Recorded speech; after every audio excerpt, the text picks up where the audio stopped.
السلام علیکم پیارے حضور. وعلیکم السلام. میرا سوال ہے جب ہم لوگ نے نماز ختم کر لیا ہم لوگ السلام علیکم رحمۃ اللہ کیوں بولتے ہیں؟ جب تم کسی جگہ سے اٹھ کے جاتی ہو ہیں تو تم السلام علیکم کہتی ہو نا.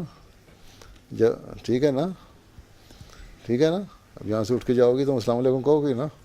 میں جاؤں گا میں بھی السلام علیکم کہوں گا. تو جب اللہ تعالیٰ کے پاس ہم جاتے ہیں نماز پڑھنے کا مطلب یہ ہوتا ہے کہ ہم اللہ تعالیٰ کے پاس آئے ہیں اللہ کی عبادت کرنے کے لیے ہیں. ایک تو ہم السلام علیکم وہاں سے اس لیے کہتے ہیں کہ وہاں سے ختم ہو رہی ہے ہماری نماز پر السلام علیکم. دوسرے اس لیے کہتے ہیں کہ ہم ایک دماغ میں یہ خیال پیدا کریں کہ ہم نے اپنے رائٹ میں بھی اور اپنے لیفٹ میں بھی سلام کو پھیلانا ہے, سلامتی, پیس اور لو اور ہارمونی کو پھیلانا ہے.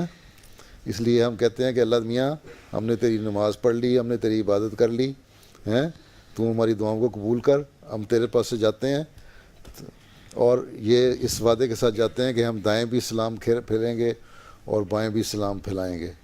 اور جب جماعت میں نماز پڑھ رہے ہو مسجد میں اور جب تم رائٹ اینڈ لیفٹ جو سلام پھیرتے ہو تو ایک دوسرے کو سلام بھی کر رہے ہوتے ہو اور پھر اس کو مزید ایکسپینڈ کرو تو ساری دنیا میں سلامتی, لو اور پیس اور ہارمونی پھیلانے کے لیے.